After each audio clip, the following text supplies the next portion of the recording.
Live.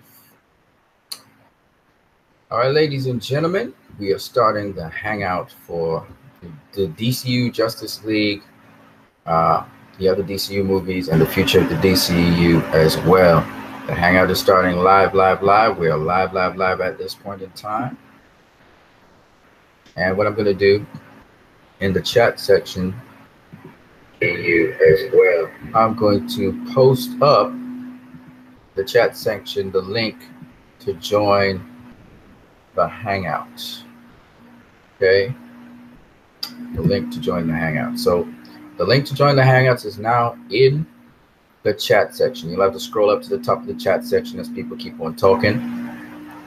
William Maribel, how you doing, man? I see you're here. I see Dave Ethan just said can't talk right now. I'm working. Talk to you later. So we started a little later than we usually would. I said I was going to start at 8 o'clock. And of course, we're starting half an hour later at 8:30. Now this hangout's not going to last very long. 30 minutes is my maximum. Got to shut it down at about 9. Sorry about that, guys. I know the discussion might get very interesting. We'll have to wrap it up. So what are we talking about? We're talking about Justice League, the digital copy that's been released. I still don't have my hands on it. I thought by now I would have had my hands on it, but I don't have it yet. And we're also going to talk about the digital release of other DCEU movies. I do have fractions of Justice League in 4K, so I'll talk to you guys about that. Let me just close this door here. We're also going to talk about the past DCEU movies, the reception to those movies. We're also going to talk about the direction that WB may be going in. We're going to talk also about the upcoming DCEU movies, Aquaman and Company Limited. We'll also let you participate in the chat section. So I'm here watching you guys in the chat section, so you can also participate in this discussion. Hold on one second, people. I may have to, I wish I could put this hangout on pause. I'm going to mute my mic.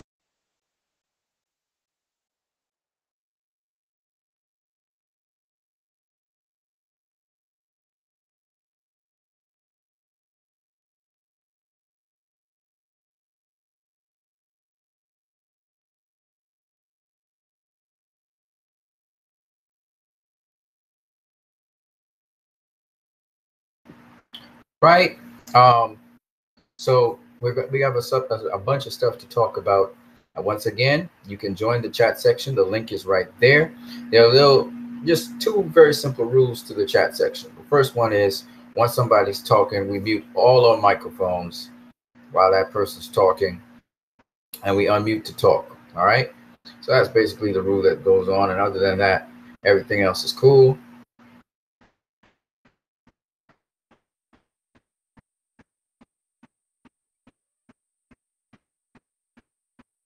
Okay. So I was just checking out some features here. Checking this out. What is this? Proto. Okay. All right. So if I need to, I'll just mute everybody's mics so that I can make sure everybody don't talk at the same time. So that's the only rules to the chat section, pretty much. Other than that, everything else is cool. Oh, cool. Like Google Hangouts, it's cool. So let me see also in the chat section. I want to see what you guys are saying. Nobody's saying anything right now. All right, so William Muir, he's here. Cool, William. How you doing, man? Shout out to you before we get into it. All right. So last day I was speaking about the black suit and also that Superman visit Alfred, find out where Bruce and company were. And I was talking about Warner Brothers, and we were talking about some of the things that we were sort of surprised about and wondering what direction Warner Brothers was going in. And we also were having a discussion, and honest discussion, on pretty much the fact that it seems as though in some respects that was a misstep on their part with respect to Zack Snyder's films. especially the particular director. However, I made it abundantly clear in the video after that I absolutely love Justice League, and I love the cut that's there, present, and what it represents. While Justice League is not exactly everything that Zack wanted us to get, it is the skeleton, it's the backbone of Justice League, what Zack wanted to give. It's the core of what Zack wanted to give. Zack wanted to add extra frills on it to wow you and make you really interested and draw you in. Also kind of flush out some more of Superman storyline and other storylines. But you didn't get that. Does it mean, therefore, that this movie is bad or horrible or atrocious? Absolutely not. In fact, the big uproar about Superman CG, I can tell you right now, in the digital release of this movie, that is a significantly better. I see it in 4K though, and I still haven't gotten my 4K download. I know that the 4K download, you know, there's certain places on YouTube where you can get pieces of the 4K for the movie. You know, they put out little sections of little pieces of the movie in 4K, and even then, that 4K is nothing compared to the 4K you would download when you get the movie in UHD. So, I mean, the detail is going to be crazy, and I saw a lot of detail. Now, I don't want to watch movies in HD anymore. I want to see them in 4K. You know what I mean? Because the resolution is just ridiculous. Anyway, so I definitely am copying my copy of Justice League. I just need to get it. I still don't have the credit card particulars ironed out yet. But once I get that ironed out, I'll be able to download my copy of Justice League. I can't wait. I really can't wait. I'm anxious for it. I know part of what I'm getting, but I still haven't seen all those bonus features. And yeah, they don't necessarily have to do with deleted scenes. There are 2 deleted scenes in the bonus features, but the other set of bonus features. And then we'll talk about the Blu-ray and DVD release. It seems as though they may even put in more deleted scenes in those in the hard copy. So those of you waiting for the hard copy, you may get more deleted scenes than we got in the digital. So that's pretty cool. But for me, I have to use digital. I may try and get the hard copy DVD. I don't know how I'm going to get it with bonus features. That would be awesome. You know, you can also get the 3-in-1 package: the Man of Steel, the Batman v Superman Ultimate Cut, and Justice League, and all of that's really cool. William Muir, he says, Walter Hamada said that DC will be heading to a scary, edgy direction. What do you make of that? Well, that's what WB is known for. They're known to be edgy. They're known to have horror elements in their movies, plus other elements. I mean, Zack goes through a spectrum of elements in his movies. So it's really not something that Walter Hamada is saying that's new.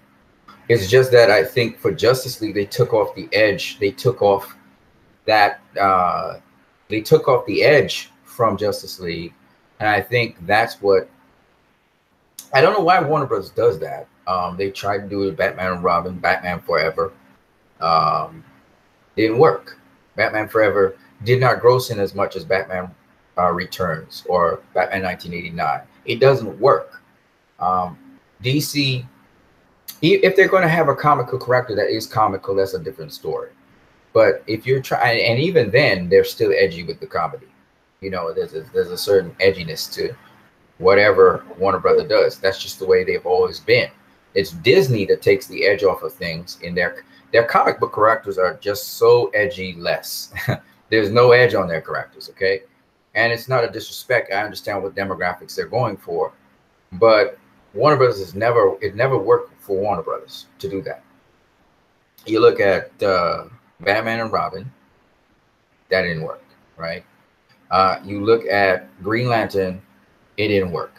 So, and they try to, I think Jeff Johns was an advisor on that. Not that he was responsible for that movie. He wasn't. He was just an advisor. But I think Jeff Johns really enjoyed it. They like a DC and Jeff Johns, they applauded that movie, and it flopped. And the reason it flopped is because I think these people have their perceptions of what these movies should be, and they think that that's the ideal thing. I remember the rumor going around that Zack Snyder doesn't know, you know, he's a comic book movie dork, but he doesn't know how to capture these characters. Well, what do you think now?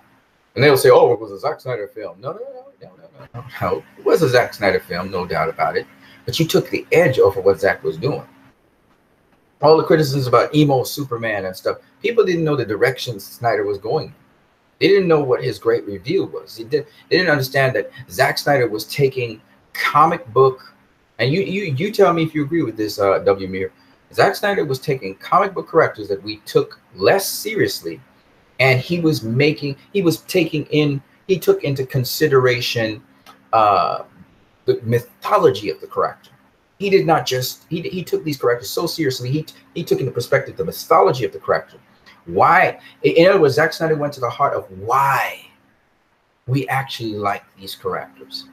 It's a much deeper dive than anybody else has done in comic book movies ever. Okay? And WB, they couldn't see that vision.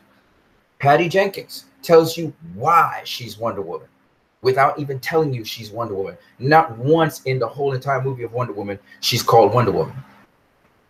In fact, not in the entire Justice League, she's not even called Wonder Woman either. Isn't that amazing?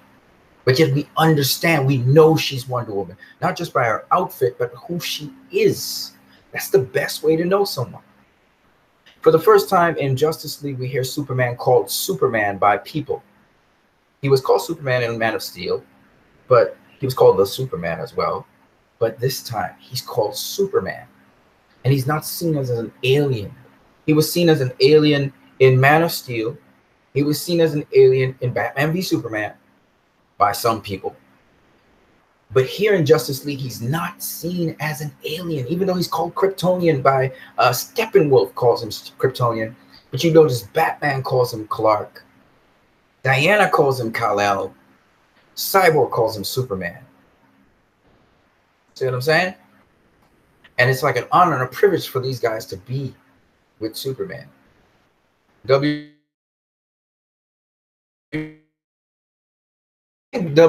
they gather their data and they go by data. These business people, they go by data. They go by screenings. And WB does not understand why BVS did not flop. They don't understand if Batman v Superman did not have a core base of supporters who mobilized people to go see this movie, that movie would have flopped. But because of people like you, W. Mir, myself, a number of other people, Man of Steel Answers, core-based people who started to prove that the sentiment out there was a lie and challenged people to go see the movie, this movie did well. It wasn't because Batman and Superman were clashing, because that opening weekend was big, but after that, it started to fall. When you look at what Zack Snyder has done with the DCEU and set it running, when we see these characters now, we know these characters beyond the characters we know when we watch Justice League Unlimited or Justice League 2001 or Justice League in the Cartoon Network, Justice League Action, or we see them on the CW. I remember a number of people criticizing Zack Snyder, saying that's too deep a dive. Some people were saying that we need to take it light on our on our comic book characters. They don't have to be that deep. I say to them, when Christopher Nolan did Batman and carried you in that dive into that character, his version of Batman, he's not Batman, but it's a version of Batman. Nobody said anything about that. They praised Christopher Nolan on end because he was this director that had done all these great pieces of work and critics had liked. Politics. But Zack Snyder, who seems to be a hit and miss director because he's not understood, all right? His easiest movies, the simplest of Zack Snyder movies are 300 and Dawn of the Dead. People praise him for these movies, but they're the most diluted of the movies. Dawn of the Dead and 300 are are the simplest of his movies. Sucker Punch is misunderstood.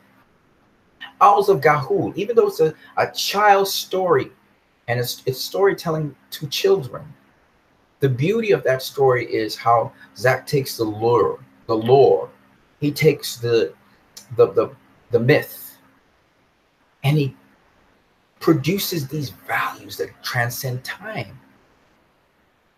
His journey, about the hero's journey in that story, Owls of Ga'Hoole, is phenomenal.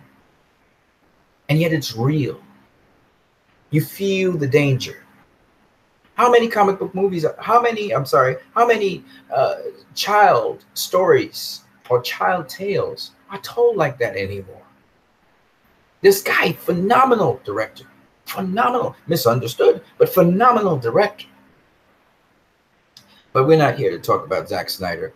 We're here to talk about Justice League and other DCEU movies, past and present, and we're looking at the future as well.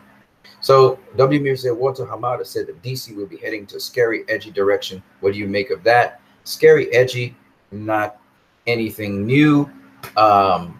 They've always been edgy, not necessarily scary, but edgy, and they've always pushed the boundaries on things, and that's to be expected. Okay. So basically, Walter Hamada is saying we're going to continue with what Zach was doing, right? Really, it's not rocket science. The thing I want to say, though, is that Tommy Emmerich and Walter Hamada, they come from New Line, or at least people with New Line. My thing is this. They're saying this, but how do we trust them? How do we trust Warner Brothers? They're saying this stuff. Aquaman's next. Aquaman's got to be swashbuckling, and it has to be somewhat light. Aquaman cannot just be straight up scary and edgy. I hope that it has some scary things in it, just like Justice League had a scary moment with the Parademon slamming against the glass. In BVS, we had a scary moment where the bat jumps out of the grave in Bruce Wayne's dream. In Man of Steel, we had the scary moment with what was the scary moment in Man of Steel? Because it was a scary moment in Man of Steel. Makes you jump. And that's what Zack Snyder does. He incorporates all these different elements. If you remember what the scary moment in Man of Steel was, please remind me, because I can't remember. It made my heart skip a beat. I can't remember what it was exactly.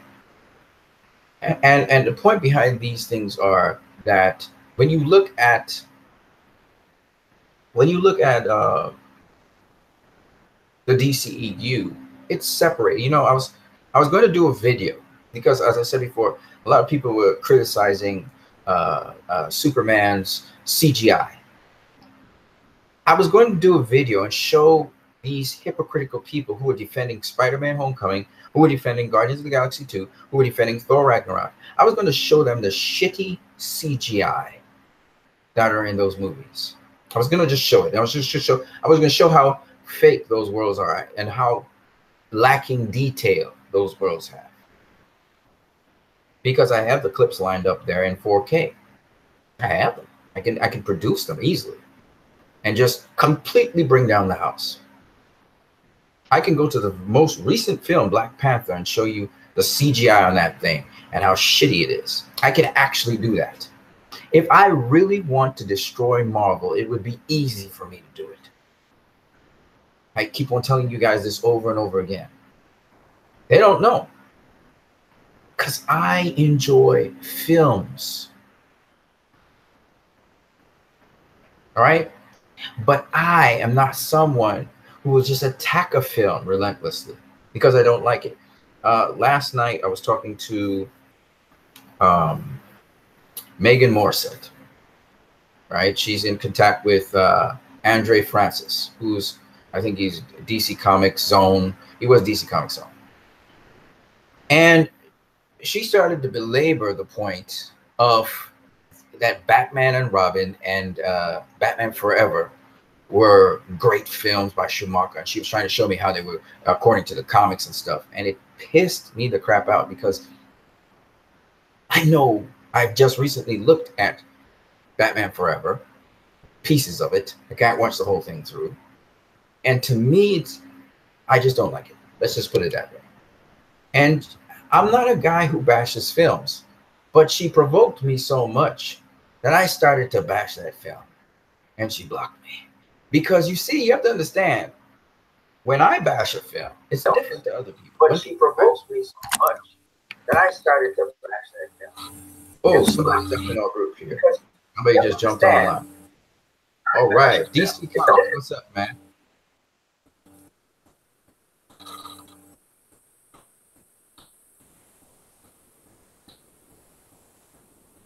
DC Comics, how you doing, brother?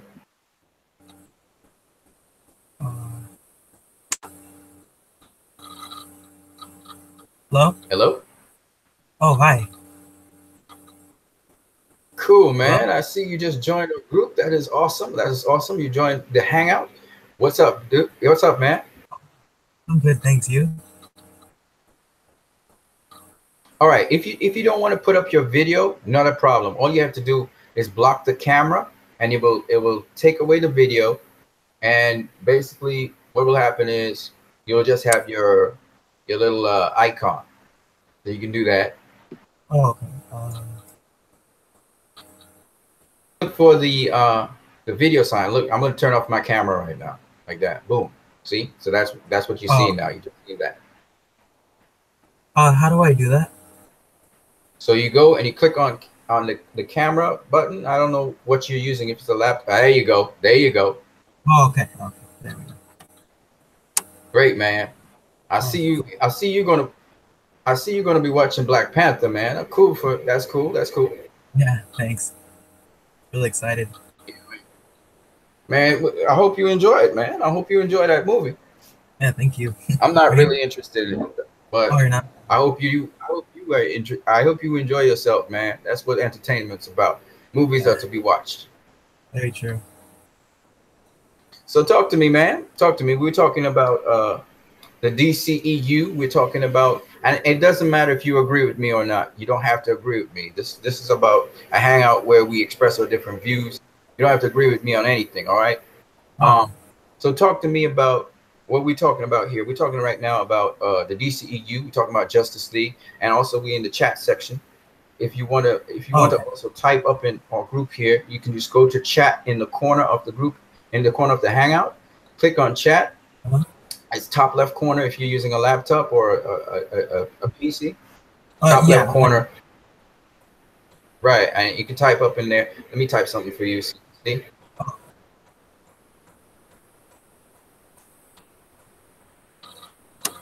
right. Nice to see you, man. Nice to see you. I know. Listen, man, I'm all about comics and stuff. It's not everything is my taste in movies or comic book movies, but I'm always open to everybody going to see as much comic book movies as possible. I like that. Yeah, me too. General, to go and see. You know what I'm saying? So I'm not trying to dissuade anybody, but what I was saying about Marvel in a minute there was if I wanted to tear down a Marvel film, it would be so easy for me. You know, there's a lot of people who tear down DCEU, the DCEU, or they're talking negative things about DC, or they're talking negative things about movies in general, and they like to talk about how much they hate a movie. I don't do that. If I don't like a movie, I just don't talk about it. And I was saying that this girl, she was talking about Batman v Superman. Not Batman v Superman. She was talking about Batman and Robin. And she was talking about Batman Forever, Schumacher's 2 films, right? And I really didn't want to. I told her I didn't like the films. I just didn't like the films. So I told her, man, look, don't push me. Let's just not talk about that. All right? Yeah. Kept on going, man. So I just let it rip, and she blocked me because I tell the truth. You know, when I come with facts, right? They're not. So I'm not going to talk about the movies now because I'm just giving an example. So if I wanted to rip apart movies, trust me, but that's not what I think we go to see movies for. It's not to rip them apart. We go to enjoy a movie. You know what I'm saying? We go in there to enjoy ourselves. That's what movie going was all about. You know, and critics feel that to be critical of a movie, you have to rip it apart. That's not what being a critic is. Critic is supposed to be somebody who analyzes a film. About what's good or what's great about it, or what is there's much to be desired about it, and they have to analyze it. And if it don't make no sense, well, they say it don't make no sense to them, right? Yeah, and you're supposed to be able to also, I think, this is my opinion because I talk plenty. I think that it also they should be able to see how maybe an audience might like a film that they don't like, because personal preference has nothing to do with my criticisms. I could like a film to death, and then I have to criticize it, or I may not like a film at all, but yet I have to praise it in my criticisms because I have to look at what the film is giving. That's So true. that's how I look at it. I always say you can have a good film. I've watched a couple good films. I've watched films I don't like at all, and I have to acknowledge they're good films. And even there are films that are masterpieces that I personally don't see as masterpieces, but I acknowledge because of the way how the film cites different things, how they discuss different things. You have to cite it as what it is. So my personal opinion is not everything that determines whether a movie is good or not. Yeah. You know what I'm saying? So, man, Yeah. talk to me, man. What do you think of Justice League? What do you think of the digital copy? What do you think of the movie? What were your feelings about it? And we want to. I'm going to go into some other things because we have a very short time. We have to wrap it up just now. Okay, cool. Yeah. Well, I You go personally ahead, man. liked it. Oh, thanks. I personally liked it, but they cut off too much of Zack Snyder's vision, you know. Right. Keep on going. But I don't just I don't blame Whedon. I mostly blame Warner Brothers because I mean they just I was fine with Man of Steel. I love Man of Steel. I love Batman vs Superman. I love Wonder Woman. I'm okay on Suicide Squad, but how should I put this? I think they should have waited a little bit more for Justice League. That way, Well, Zack you know, Snyder. right. Mhm. You know, there's more that Zach could have brought to the table. Yeah. Just mute your microphone when I'm talking, and I'll mute my microphone when you're talking. Okay. You go ahead. Can you hear me? So yeah, it's like I said, yeah, how should I put it? They cut out too much of Zack Snyder, and I really miss that. I feel like everything, like Man of Steel, Batman vs Superman, they all had like a hidden meaning, or it's not meaning, meaning. Like Man of Steel, oh, it's not the Christopher Reeve Superman. It's more of a human Superman. And Batman vs Superman struggles with Superman. What do you call it? Struggling with the world because the world hates him. People expect him to be happy and everything, but that's not the case. And on Justice League, how should I say? They did it well. They brought him back well, but I feel like Zack Snyder could have done it way better than what Warner Brothers or Joss Whedon did. You know what I mean? Yeah, man. I kind of feel you on what you're saying. I would put it this way. Just mute your microphone. Right. I would put it this way, right? It's not that Zack Snyder doesn't say a lot about Superman in the cut we have, because I love the cut, so I know, you know, I see all kinds of things. I could tell you all kinds of things about Superman in that cut. But Zach flushes out the character a lot more. When we saw the deleted scene with Superman going to the suit, there's this whole flush out, uh, there's this flushed out story about Superman. So there's more elaboration. And I think they cut out those things. It's not that, it's not necessarily that the scenes go on and on and on and on forever. And it's like 500 minutes of character establishment or build up. It's not that, but it's that there's these little scenes that can say so much about a character that we know now for a fact have been cut out the film. We just saw 2 deleted scenes. They're awesome. So I understand what you mean by there is more. There is more to see. And I always said Zach is going to have a masterpiece. And when I first saw it, I had the same reaction to you. When I saw the reveal of the black suit, I had the same feeling. But I love this movie so much, man. I could see so much in this movie that um, I have to buy the digital release, you know, because I know what it is. But yeah, there is more to it. Um, and again, to some degree, we expected that. Well, the problem with it was just that, you know, Zach had that stuff sitting down there, and they chose not to go down that line. I think hopefully WB is learning their lesson from this. They've done this a number of times with a number of directors, with a number of movies. So I don't know if they've learned, but I hope they do. Just recently there, W. Mir was talking about Walter Hamada going down the same line that Zach and they were going down. So hopefully they would do that. But with respect to Justice League, I want to ask you this. Will you be buying the digital release of the movie? Do you feel robbed so that you wouldn't buy it?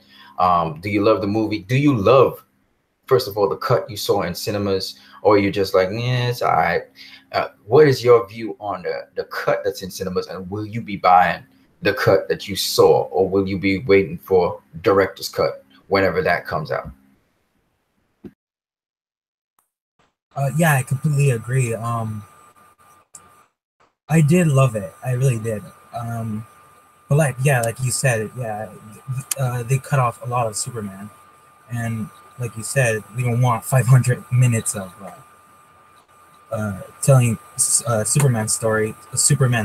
But yeah, I really wish they had put the cut. And I've also heard that the deleted scenes are not in the Blu-ray cut, or the what's it called, the digital copy. And I was kind of disappointed in that. I'm like, should I buy it or no? I can tell you for a fact the deleted scenes are on the bonus. Okay, so hold on a second. Let me just mute everybody. All right, let me just mute you there. You mute, right? Cool. The deleted scenes are actually on the on the bonus scenes. So there are 11 feature things. The bonus scenes are 1 hour and 19 minutes long. And in Superman Returns, which is one of the features of that bonus scene, inside of there's some background and stuff, and then they give you the 2 deleted scenes there. So you can't just go and buy a digital copy, say Google, what is it? Google something. If you go and you buy that, you're just going to get just the film, right? And I don't even think you get 4K. You get up to HD, which is 180 pixels, right? So you don't really want to go there. When you want to go and buy, I gave you all guys a specific place to go check. You can go check out Microsoft. Actually, I can put the link again in the chat section so you can see it. You can go to the chat section in this Hangout by simply clicking on links, and then you can down at the bottom right of your screen, and you can go to the YouTube page, click it, and just copy and paste it in a new open window or a tab, and then you can simply check out the chat section where I will actually post the link right now. Okay, in Believe Media, I'm posting the link right now. But I can understand how you feel kind of betrayed by Warner Brothers because of what they advertise and then what actually shows up. So I feel you on that. But for me, I just got to buy it. I just got to buy it because I love it a lot. And I will also buy, but I'm going to buy the best possible copy I possibly can, which will be the digital UHD version. So that's like 4K. That's about 30 US. It's $29.99, I think it is, and it'll have all the features and everything. I saw 4K, and I'm not going back from 4K. I'm sorry, man. And I didn't know it was in digital, so shoot, I'm not going back to that. No more HD for me. It's digital. It's 4K for me. And I got a player that, man, it makes the images so much more real and brighter. I gotta go with that. You know what I mean? As for oh, let me just unmute you here. As for the we got to really wrap this up real quick, but for the DC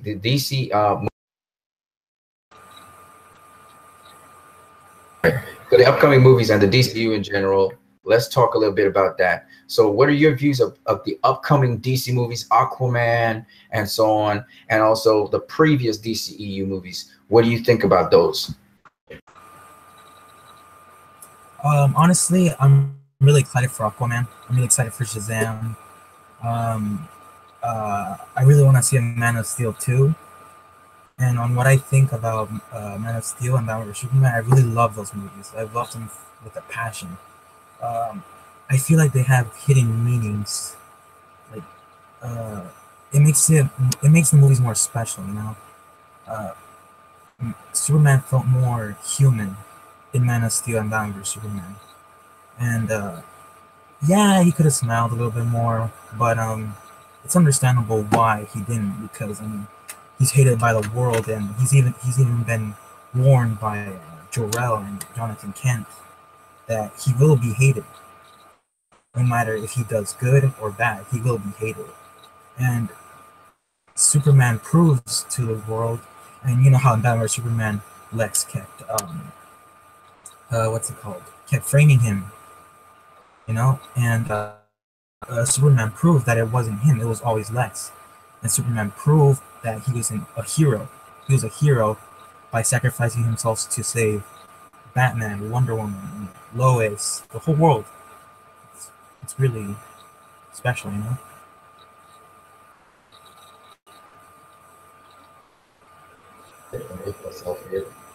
Exactly, man. I agree with you 100% there. That you know, Superman was, well, I wouldn't say he wasn't a Christopher Reeve Superman, because I did a video where it ties with Christopher Reeve Superman and Superman, but Christopher Reeve Superman was more a fantasy Superman than it was a Superman who is a mythical character grounded in reality. So Zack Snyder took a totally different approach in that he put Superman in the real world. It's not that Superman didn't have the values that the Superman in Superman 1978 and onwards didn't have. It's that he was put in a different world. You said some really interesting things, because I know a lot of people have tied BVS with Man of Steel, but I challenge you to find the similarities between the Superman of Justice League that has been rebirthed, and then look at him through BVS and Man of Steel. You're going to find so many threads of similarity. Not only that, but you see the growth of Superman. When Superman returns in Justice League, he returns for the final fight, yes, but there's just a lot of character and just the way how he behaves in that last section of the movie that says so much about the character. Now, a lot of people say that the character is Whedon's character, but it's not. First of all, Whedon didn't write those lines. That's Chris Terrio. And the second thing is, Whedon was doing reshoots mostly on what Zack was doing. So anything that Superman said that was a reshoot that Whedon did, redirected, was something that Zack did already. However, the final fight was, Whedon did do big chunks of that, redid big chunks of it, but or rearrange certain parts of it. It wasn't necessarily that he didn't use what Zack had, but it was that he may have rearranged things a little bit and changed up some things, and definitely cut out a ton of stuff in that final. When it comes to action, there's a lot of action that has been left out of this movie. This movie had a lot more action than that. All right. That much I can tell you. So a lot of the action scenes were cut out, and we clearly know Aquaman had his moments. Cyborg had his moments. That there's a lot of that was cut out. The Flash had his moments. There was a lot of stuff that's cut out, but it's all good. I mean, it's not a lot. When I say a lot, I mean, it wasn't a whole lot. It wasn't like a ton. It's not, that would be an exaggeration. I'm saying that there were key scenes we saw in the trailers too, that pointed to action scenes being left out of the movie. And these action scenes tell us about the characters. So those things were left out. Superman, obviously, there was more to him. It wasn't a whole lot more again, but it would tell us more about his character, how he left the ship and everything, the full circle, and those kind of beautiful things that I wanted to see. So yeah, you were right about it being diluted down. I think the problem with this movie, if I had to say there was a problem, because I like it the way it is it was diluted down a bit. The edginess of it was taken off a bit. The creepiness, the horror elements were taken off a bit. Having said that, however, I can tell you right now, I am happy with this cut. This was not an atrocity. It didn't denigrate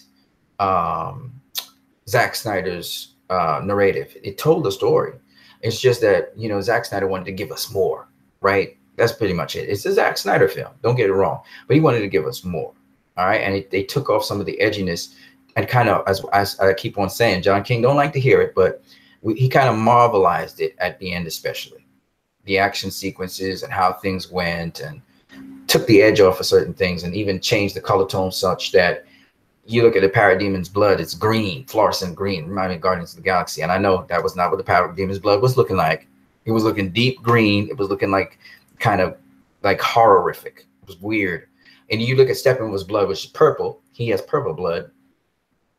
It gives you an idea as well. And Steppenwolf wasn't supposed to go like that. He wasn't just supposed to go so easily, right? We saw scenes where Superman was actually looking up at Steppenwolf and so on. So there's a little bit more action drama. The fight was a little bit more. Steppenwolf was more of a villain, you know, more of a resistance to the group, even though Superman still whooped his ass comprehensively. And we saw some of the scenes where Zach actually did some stuff, and then Whedon kind of did some stuff there. And so they kind of marvelized it in the sense that when you look at whatever movie, which is Spider-Man or whatever movie in the Marvel, the good guy seems to just whoop on the villain really bad and easily.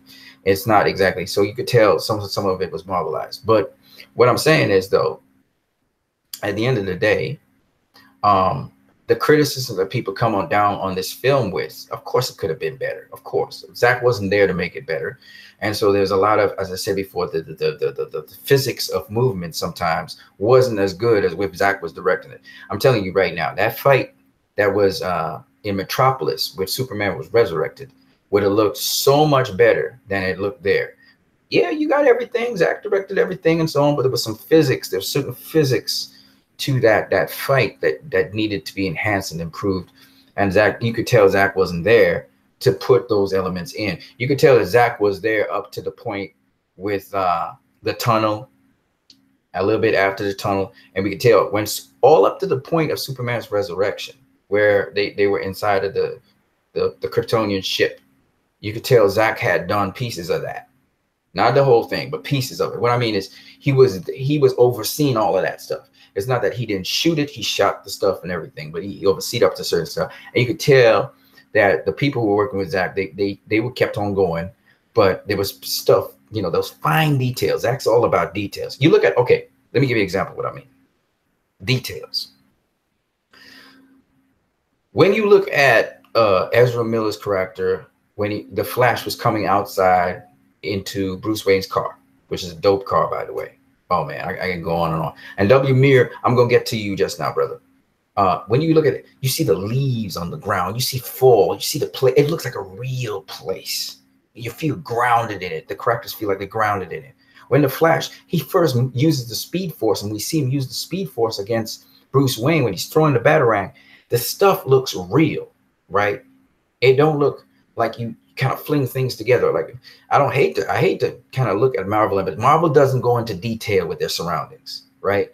And that's what I was talking about. If I look at Spider-Man, for instance, Spider-Man Homecoming, and he's in the capital city, and he's going to rescue his schoolmates up in the tower, right? That whole scene looks artificial. It don't look real. It don't even look like a real world. Everything's too clean. There's too much. The details in the walls of the building, in the lighting in the place, even in the movement of Spider-Man, he moved CGI. You could tell CGI moving up that wall, right? That told me this is not a grounded film. And throughout the film, it didn't feel grounded. There were scenes you feel like you're on different sets, but it doesn't feel grounded. And that's because you have to have those little details, all the stuff in your background. You gotta have all that detail. And you don't get that except in these DCEU films. A lot of detail goes into these films. The Wonder Woman, when she's crossing that no man's land, do you know how much detail went into that? Plus the CGI and the details in the CGI. That's what I'm talking about. When you look at Superman, the CGI Superman in BVS, you know how much detail goes into him? I'm just saying. So the detail, you know, I hear people talk about DCU, they don't have good CGI and it's murky. It's not as murky. It's shot on film. When you shoot on film, it's grainy. But people are used now to seeing digital filmmaking. So when you see like Guardians of the Galaxy here, the people talk about the CGI is so great because everything seems to be sharp. That's not great CGI. Because it's sharp doesn't mean it's great. It has to feel real. And if I feel like something's moving in front of green screen, then it doesn't feel real. And so these are the things I'm just trying to explain to people. But yeah, going back to the point that I'm saying, the details. So you could tell that those details, there were some details in that final fight sequence, and the sky was not blood red. It should have been blood red. I know it might not match the purple, but the purple needed to be darker, and the film needed to be a little bit darker. It's not that it's not even it is not sunrise coming, but it needs to be a little darker. And the metallic color of the place where Steppenwolf was in, they made it brown. You shouldn't have had it brown and with that glowing red stuff. It needed to be metallic because Steppenwolf's an alien. And if you look at Steppenwolf, he's metallic looking. So I think they went, whoever told him to tweak things, that person, whoever gave that instruction, I don't know who it is, so I'm not going to call names, but whoever gave them the instruction to change what they did in the sneak peek and add something extra, that's where the things went wrong. We saw the sneak peek, it was the pinnacle.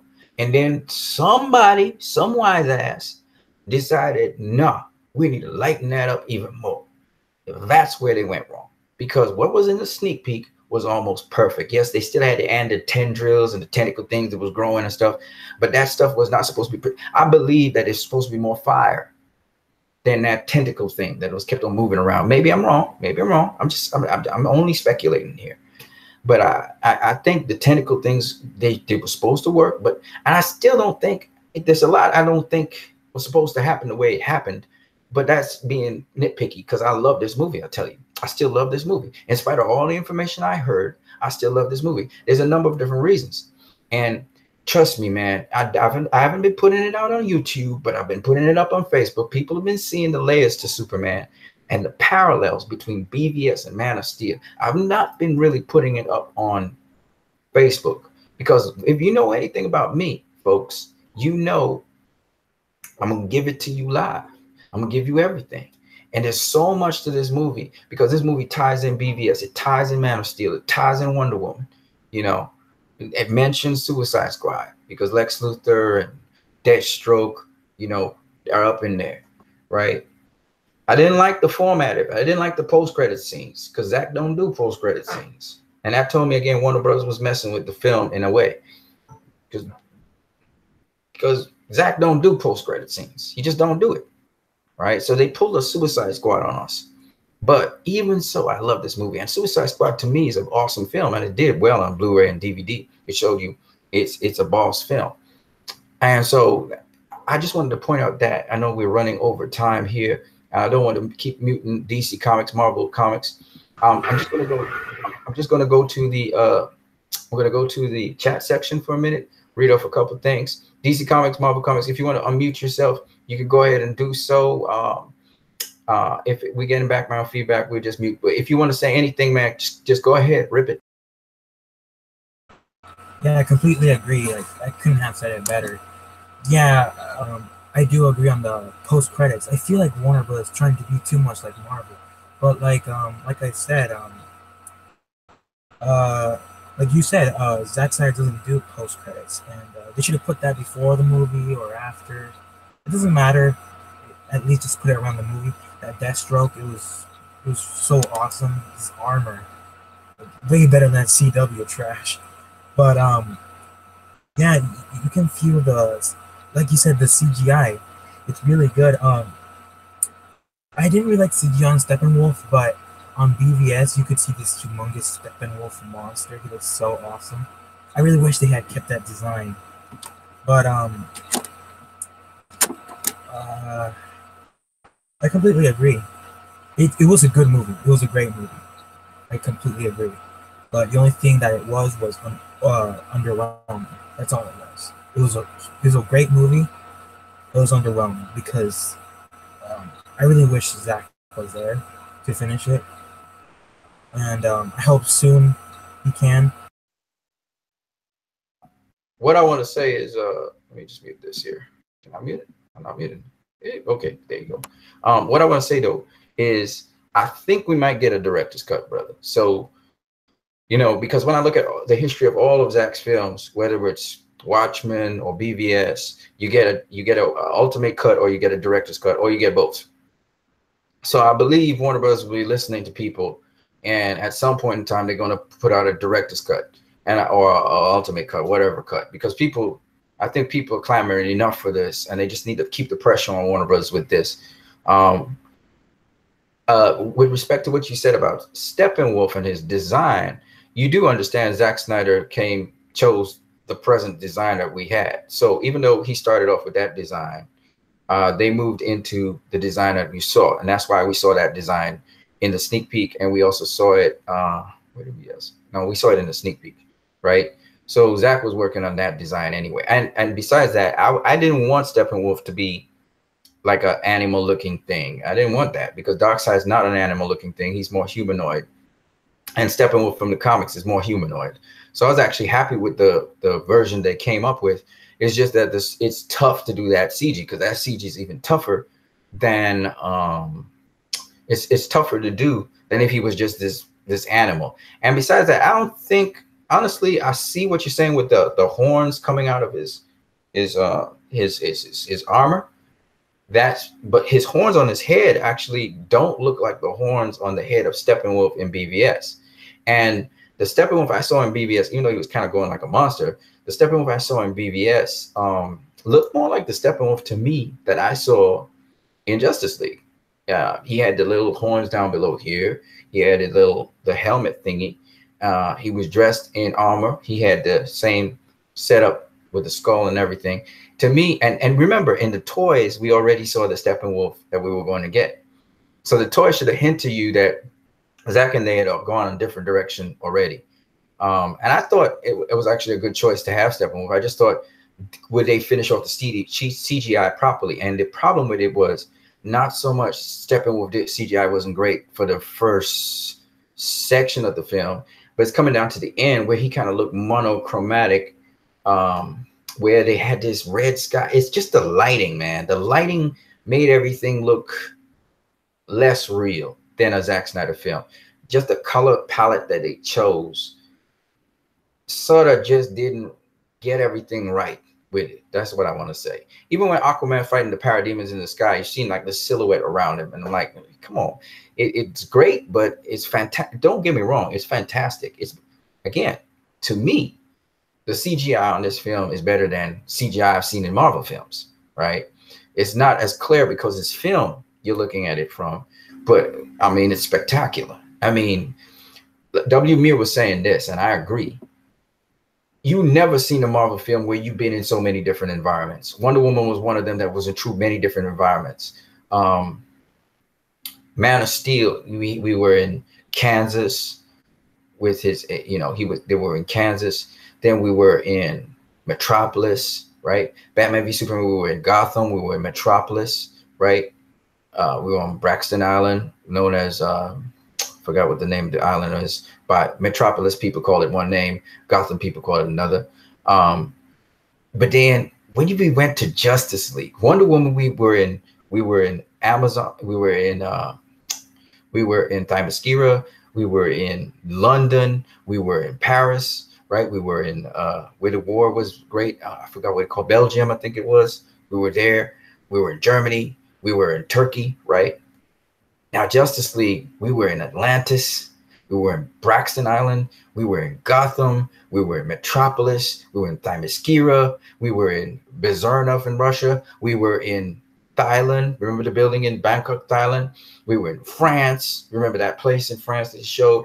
We were in so many different places. Wonder Woman was in France. She came back. She came to America.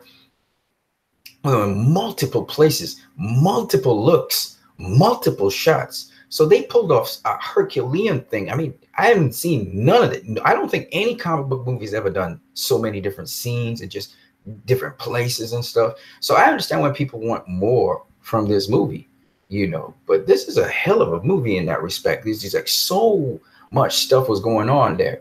And I think they almost got it with the final fight scene and the final stuff going on. I mean, when you look at the Flash chasing down the family and Superman racing the Flash, that stuff was just beautiful. And it's just that when we have the fight with Steppenwolf, and even leading, let me tell you where it because even the fight in Metropolis with Superman and the Justice League was great, right? I know it could have been better, but it was great.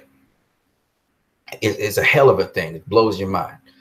But when we look at it, the really the scene that was not that, not the toppest level, but all some of the scenes were not the toppest level. But what I mean is that final fight scene, we didn't get the physics that we got the physics. We got a lot of the physics. And we saw the car driving out of the troop carrier and all of that. We saw the physics there. But I still think that even with the fight with Steppenwolf, the physics wasn't quite there. Like sometimes but actually I've seen it in the 4K and they actually improved on the physics actually. And the CGI has improved significantly as well for Superman and everybody. So I can't really say until I see the 4K, and maybe it may even be better. I just think that sometimes the color palette was just a little too not red enough, not horrific enough, and I think they took the edge off the movie. So I would just love to see some of the color palette there. In Atlantis, it was gorgeous. It was beautiful. Steppenwolf smashing Aquaman through the tower thingy, the staircase tower thingy, bringing down the mother box and getting out of there. It's just wonderful. I mean, there's just so many gorgeous shots. It's not even funny.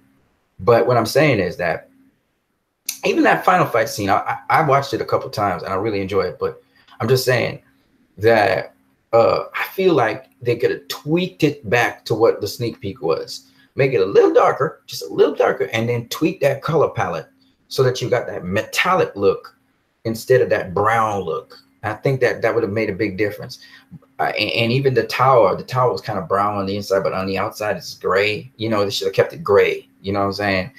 And I know it was the lighting that was doing that, the place being lit up with that red stuff that was coming out. But I found that red stuff looked more orange red than it should have looked blood red. That shit would have been crazy. But that's just my personal opinion. But these are all still, I think, nitpicks. Even the stuff which you talk about with Superman's resurrection and the way he comes in and sees the suit and he talks to Alfred, that's much more substantial. It doesn't change the story in any way, but it's much more substantial. And I think that in a way, I didn't want to be a much ado about nothing kind of person. So they gave us it in the deleted scene. So I'm happy about that. We still want to get the director's cut, but I am happy with this cut I see, because if you want to talk about films and the kind of stuff, if you give, for instance, Thor Ragnarok a pass, and as much as people were excited about that world, and I know it's fantasy, if you give Thor Ragnarok a pass, because there's moments where you're just seeing actors in front of green screen, like they're standing in front of green screen, right? If you give them a pass and then you come back and you talk about the CGI in Justice League, you better correct that and clarify. Oh, I mean, in terms of the film itself, the standard the CGI had, and then we see this difference in the standard. Now you being right. But if you say the CGI was poor in Justice League and was atrocious, you just say that, and you like Thor Ragnarok or you like Spider-Man Homecoming, then you're not being honest. You're intellectually dishonest, because you have to be able to say, no, wait. What I mean is, compared to the standard of CG that we were seeing in the film, this moment here seems to have changed. In other words, it wasn't consistent all the time. And in which case, I had to agree with you. So anyway, let me just go into the chat section here. I've been talking a lot DC Comics, Marvel Comics. I love that you like that cross. Hey, I gotta ask you this question though. What do you think of a potential future crossover between DC and Marvel, given this film was put out in cinemas and it didn't? It may have been a flop to some degree, and Warner Bros. Wanted to make over $1 billion, but it flopped. But it still broke even. It made its money, and it made a little bit of money. So let me hear your view, DC Comics, Marvel Comics, on what this movie could have as a potential for a Marvel DC crossover somewhere along the line somewhere. Personally, I think it's a good idea, but lately I love Marvel movies. I have to be honest, I really love them. But sometimes the jokes, it's just too much. It's just way too much. And like a good example is Winter Soldier. That one's a serious movie with not jokes every single minute. And like I said, I love Marvel movies. They're funny, but it's just too much. And with the crossover, I think it'd be a good idea because what the DCEU has been doing is giving it more meaning and uh, more seriousness, you know, and it gets serious. So combined Marvel right now and DC, I guess it could work, but it also kind of get annoying. Hopefully, they don't put too much jokes. Like a good example is also the original Spider-Man trilogy. That one was serious and jokey. What Marvel is doing right now is just jokey, jokey, jokey. It just, I mean, sometimes it can get serious. Yeah, I'm not saying this to attack every Marvel movie, but it's just too much, and it can get a little annoying. And like I said, the Raimi Spider-Man trilogy were a great example. I love Marvel and I love the MCU, but I guess it can improve in that. And what DC has been doing, it's why I love the DCEU. It's because it's a change from Marvel movies. It's something different. That's why people criticize Man of Steel, Batman vs Superman, Justice League, not Wonder Woman, but Justice League. They expected something different. They expected a Marvel movie, not something different. Like they just want fancy, you know, and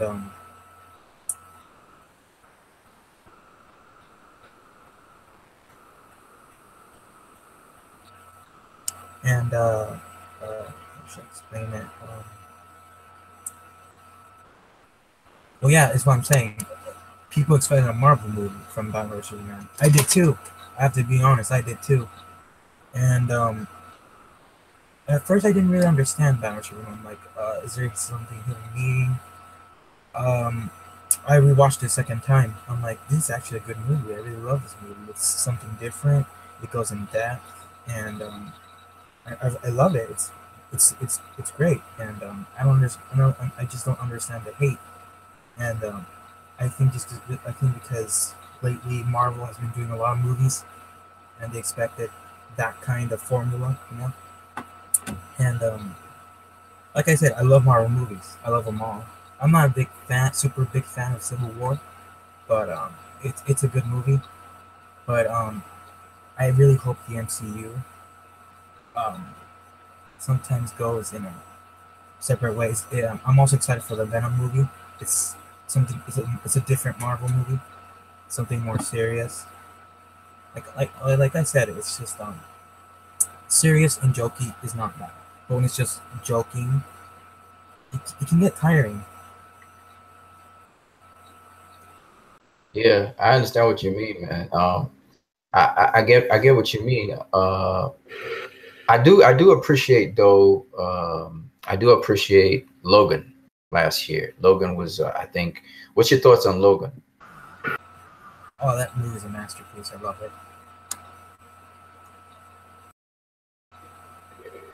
Because I really enjoyed Logan, and mostly Fox's. I even like X-Men Apocalypse, by the way. Um, I think that Fox kind of takes a much more serious take to their characters, the Marvel characters. So there's always them. But I would say this though: the beauty about being able to host a Marvel character, say in your storyline, is that it doesn't necessarily mean that you may see a different side of the character. So that while Disney, the MCU, may be giving you a certain look of a character, if that character say crosses over to say Warner Brothers DCEU and visits there, let's just say somewhere in the movie that character is there, or maybe that character is sort of running along a storyline, maybe just kind of it appears in the storyline or is referenced to. What's cool about that is it shows that the worlds they actually can cross over. And it's just like how there are people who write crossover comics. You have JLA and the Avengers. You have Transformers and JLA, etc. So it would be nice to do that. And the nice thing about the DCU, in my opinion, is it's a fabric where you could actually have different kinds of characters. So even if the character is maybe comical, say for instance, take for instance even a Guardians of the Galaxy character, which is somewhat comical, somewhat wacky. It's really what other characters can mesh with that character to counterbalance that comical nature. Takes, for instance, in Justice League, the Flash, he was comic relief. That was what he was. But you had Cyborg, which counterbalanced Barry Allen. So when Barry Allen was like, that's the plan, and he tries to give him a bounce, Cyborg just watches at him, and he's like, and he mutters to himself. And I'm just saying that chemistry can counterbalance the humor. So remember, we're talking about characters, not necessarily worlds. Not saying take a DCEU character and put him in a Marvel world, but take a Marvel character and put him into a DCEU world. That's the experiment. So what was happening with Joss Whedon being sort of on the helm, what DC was trying to do really is they weren't trying to tamper with Zack Snyder's story and tone, but what they were trying to do was lighten up the movie such that people could look at it and say, hey, maybe we could do something with Marvel down the road. Because if you listen to the interviews with the cast after the movie had come out in cinemas, they didn't have a problem entertaining a Marvel character being in their universe, to come across in their universe. So it was an experiment beyond just it was beyond just the experimentation of trying to be like Marvel. It was an experiment, and that's why Kevin Feige, Jeff Johns and Kevin Feige, they kind of lays with each other pretty well. That's why the idea was that they were doing this movie, and DC wanted to move in the direction of, yes, their animated series and films and whatever, and CW, but they also wanted to sort of incorporate in their universe, in a test, incorporate Marvel characters into their universe. Not necessarily vice versa, where they go into a Marvel universe. They didn't think of that far, but they wanted to see if they could hold that framework to drop a Marvel character in there. So that was the extra thing they were trying to work with. Now, Zack, obviously, was going for the core values of the characters, what they mean. And Zack was building this mythological triangle, shall we say. And so he had these different themes. So some of the themes we saw, you cannot save the world alone, and so on and so on. So he was building that he was trying to build that powerful foundation under which now we have any character, any kind of character, funny, jokey, whatever, Plastic Man, whatever, they could fit into this universe in that fabric. That's what Zack was setting the groundwork for. And Warner Brothers, they wanted to go, they didn't understand it. Maybe they did, but they just decided to take it. But Zack was giving meaning to the animated series, the cartoons, etc. He was giving that meaning, that framework, so that whenever you launch a character out, you have this foundation here. And as much as people think that, oh, they should have started with a solo movie with Batman, no, you just need to start with one solo movie, and that was Superman.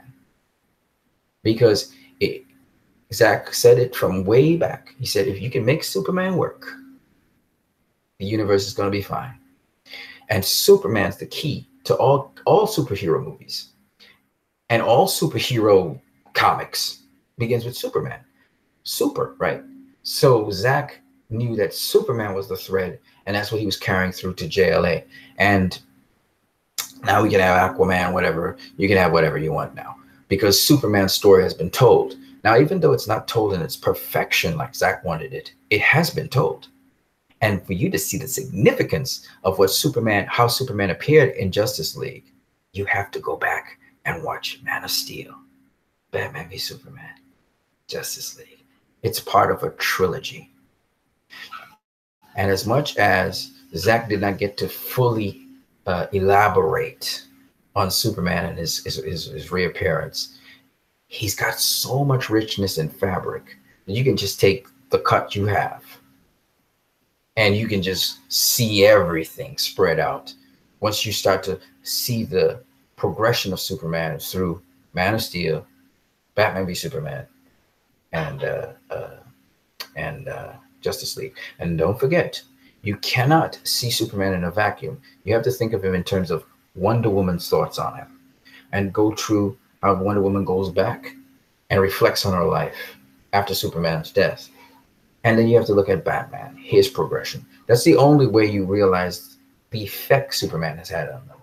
So, like I said before, there's a lot going on in Justice League that I think a lot of people have overlooked, and I have so much to say on that, but that's another story for another day. So let's talk about the future of the DCEU. First of all, let me entertain some questions from the chat section. So we have here William Maribel. And William Maribel said, one of the things that I did like about jail was the variety of locations for fights. Themyscira, Atlantis, Braxton Island, Tunnel Fight, Heroes Park, Berzonov, Russia. I hope I spelled that right. Yeah. I agree with everything you guys said. He's talking about our discussion here. He says, I hope we get a Watchtower in the sequel. Yeah, that would be cool. W. Mir says, hearing DC Comics, Marvel Comics, I get the feeling that men are still good. The guy is on point. Yes, sir. Yes, sir. W. Mir says, X-Men Apocalypse was good. Excited for Venom and X-Men Dark Phoenix along with Aquaman. Yeah, I want to see I think that comes out next year though. X-Men, what is it? I forgot what it's called. It's the next generation of X-Men. It's like the sequel to Logan. W. Mir says, very well said on the trilogy. DC Comics, Marvel Comics, sure is. All right, man. So I have to wrap up. It's 9:39 p.m. in the night, but let's just talk about the future of the DCU. So yes, Aquaman's coming up. Shazam's coming up. Of course, there's always an opposition to things people don't understand, and I think people still don't understand the DCU that much. But we won't keep it we will keep it going. One of the things I like about Marvel films, though, because I haven't really talked much about Marvel, but there's one thing I like about the Marvel films so far, and that is that all of the Marvel films I've seen, all of them, they have not sacrificed. They have not sacrificed the desire to satisfy their audience. So they try to give their audience, whether it's something that's superficial or not, they try to give their audience what they want. And that's one thing you cannot fault the Marvel Comics for. They know their demographic, and they know what their demographic wants. With Warner Brothers and DC, I think they're so creative and they have so many ideas that sometimes they don't understand what their core base especially wants. And that's the only thing that I have against DC, and not DC, but particularly Warner Brothers. They have too many cooks sometimes in the pot trying to make the meal. Too many people whispering in the ears their ideas of what should happen. And sometimes I think you should leave that to the director who's directing the film. Ask him what is his direction and really seriously grill him on it so that you can get it right. I knew they were trying to cut down the film because they wanted a certain runtime, and that's the only knock against it. But let's talk about DCEU movies past and present. So DC Comics, Marvel Comics spoke about some of the DCU movies, and I asked him the question about what he thought about the previous DCU movies. And he was talking mostly about Superman's narrative. But I also want to say that what I like about the DCU movies is they define not just Superman, they define Batman, what he is, who he is. They define who Wonder Woman is. Now they're defining who Flash is, who Aquaman is. They're still evolving as characters, all of these, except for Batman, Superman, and Wonder Woman. Their arcs are kind of come full circle. But Aquaman, Cyborg, and the Flash, we're getting to define them. And a beautiful thing about this is there's going to be more of these superheroes that we're going to find out more about, because as we know, the doors open when Wonder Woman says on Room for More, when they talk about the big table and chairs and stuff. Now, I think, again, people think it's Whedon who directed the scene with Ben Affleck talking about, 6 chairs and stuff when the Hall of Justice. That's not Whedon that directed that. That's Zack Snyder again. But that's a whole other story, because somebody was angry and they were talking about Whedon said 6 chairs, blah, blah, blah. I'm like, I think that's Zack Snyder who directed that scene. Nonetheless, it is what it is. So Um, I love the movie because it gives us hope. It ends on a hopeful note. You see Superman flying up into the sky. A lot of people said that was Whedon's Superman. We know now that's Zack Snyder's Superman. And I'm excited for the future with the DCEU, but I do hope that Warner Brothers learns their lesson. They've done this twice now. They've advertised for a movie, and their advertisements have slowly evolved into something else. And they also don't give the fans what they advertise. So I hope they learn their lesson. But other than that, I think that this movie, I definitely love it. I've watched it a number of times. I watched it 10 times in theater. I've watched it umpteen times otherwise. I can't get tired of it. Um, so much heart and love and soul was put into this movie that I think it is one of the best movies of 2017. And I look forward to spending more time breaking it down for you guys. Um, Now, let's talk about the future movies. Yes, W. Mir says, I really hope that Flashpoint movie is not Flashpoint, but just a solo Flash. Too early for that storyline. That's my only gripe of the future. And give us a Man of Steel. Well, actually, I'm excited about Flashpoint. That's my most exciting movie because I think Flashpoint gets feeds back into BVS again. I think so because the Flash, obviously, he's testing his limits to see how fast he can go, and when he can go very fast, he's going to try and save his mother, and that'll lead to Flashpoint. So I'm looking forward to that. That's the next evolution of the Flash. I actually am more excited for Flashpoint than any other DCEU movie. I'm interested in Aquaman because it's underwater, and I want to see what they do with Aquaman. Um, but and Shazam is just a totally different kind of movie, so I would be interested in that. But Flashpoint is really my movie I want to see. Man of Steel sequel is cool, but I'm interested in Flashpoint. That's the movie that really gets my bones going because I know I've seen Superman. I loved what it was about and everything, but I'm really ready to see another character now take center stage. And so that one is the Flash. I'm very curious about the Flash because I want to see how he became the Flash. So they'll have some flashbacks, pardon all the puns, but there'll be a lot of flashbacks, I think, showing us how the Flash became the Flash because actually the Flash became the Flash. They say he was struck by lightning, but how? And what were the conditions and what was he doing?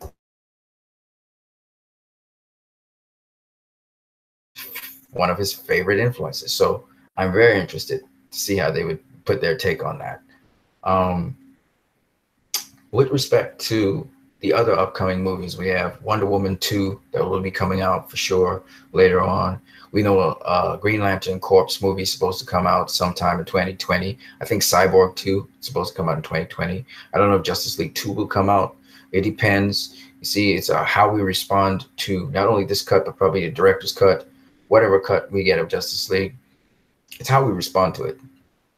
And I just want to tell you guys that in spite of all the things we've heard, I hope that you go and you buy this cut. I can only hope. I mean, some of you are not going to buy it because of the reasons that you saw. For me, I had to buy it because I love the movie. So I'm going to buy it. But there are other people who will not, and that's okay. With respect to the future of the DCEU, do you think it should, well, already W. Mir talked about Hamada. Do you think it should shift in its emphasis and its direction in which it's going? And do you think it should move more in the direction of really, really dark and depressing, and scary and horrific? Or should it move in the direction of what it was on course for, depending on the director that's directing the movie? Then just let the director do his thing. Like, for instance, Patty Jenkins had a different approach with Wonder Woman. Zack Snyder has a different approach. David Ayer had a different approach to Suicide Squad. Should we just allow the directors to give their flavor so that you always have these fresh stories that seem to have a different, they're moving in a particular direction, but yet the storyteller, because the storyteller is different, it's so fresh and new. I want your views on that. W. Mir in the chat section, as well as DC Marvel Comics. Let's start with DC Marvel Comics.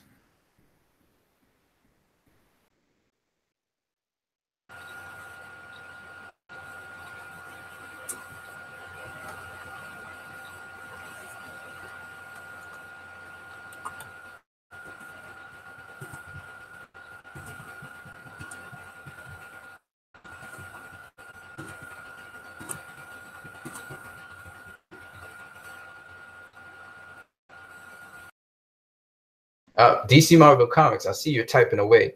Did you hear the question? The question was, do you think that Warner Brothers should move in the direction of dark and horrific, or do you think it's dependent on the director that's directing the film and the character in the film, that they should take the approach that's necessary for the character? I really think they should just do what the director does, because if WB interferes, then it's just kind of mess it up. Not exactly, not like Justice League.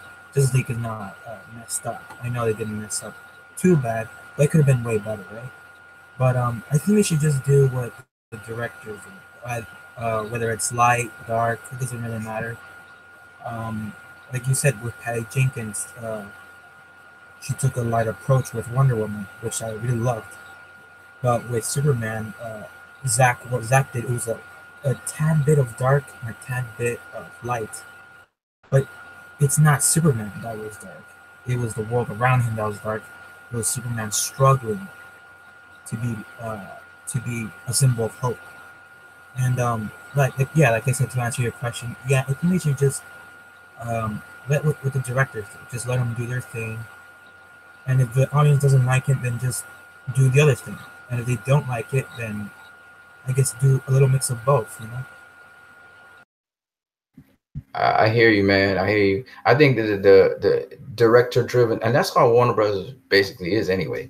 The director driven, I think, is better. I think sometimes they do screenings, but their screenings sometimes don't give them the information they really should get. Because, like, for instance, they screened Justice League, and Whedon had the scene where Flash was on top of Wonder Woman. I'm not saying it was an atrocious scene. I looked at it a number of times. He had to tackle her to get her out of the way, so I get it.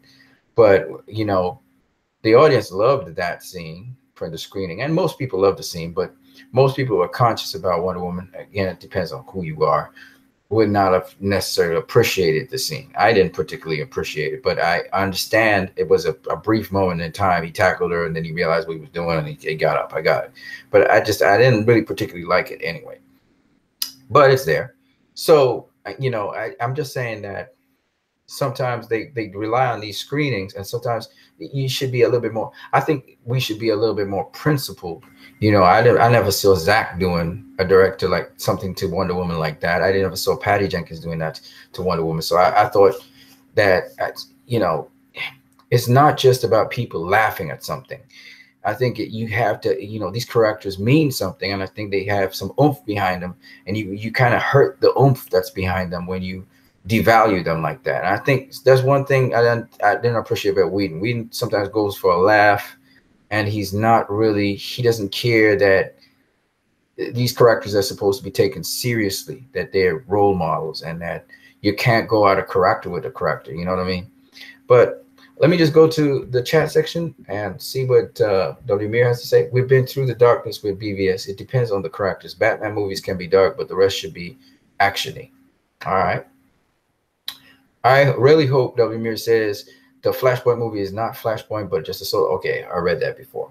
Right. You want a Man of Steel sequel. That's awesome. I also say that I hope that a director's cut comes before any of these movies we're talking about, like Flashpoint or Man of Steel, come out. So in other words, there's Aquaman, and then there's Shazam next year. Hopefully the director's cut for Justice League should come out, and I'm hoping we get a director's cut. It should come out somewhere around there, because you let too many movies go by, people, it's not going to be fresh in their minds. Like, people right now want director's cut. They push for it. But the longer you take is the less, I think. I mean, this thing can still gather momentum, but it's still going to be the less people, because it's not fresh in their minds. Right now, it's fresh in people's minds. So if they would have put out a director's cut, like, yes, tomorrow, that thing would be eaten up. But if the longer they delay, I have a feeling is the less people are going to be on the bandwagon for that, because some people are just going to fall off because it's not current news. It's not fresh news in people's minds. Anyway, man, I just wanted to thank you all for being here and attending. We spent a lot longer than I expected. We spent about like an hour and almost 30 minutes. So I want to wrap it up. I want to thank W. Mir, DC Comics, Marvel Comics. I want to thank Dave Ethan. I want to thank, and that's basically it. Okay, that's everybody.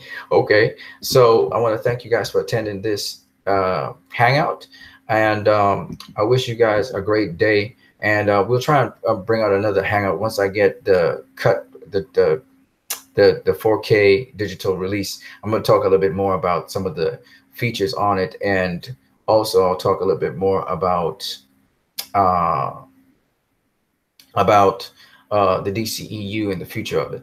DC Comics, Marvel Comics, any last statements? And you can always shout out where people can find you on YouTube or on social media.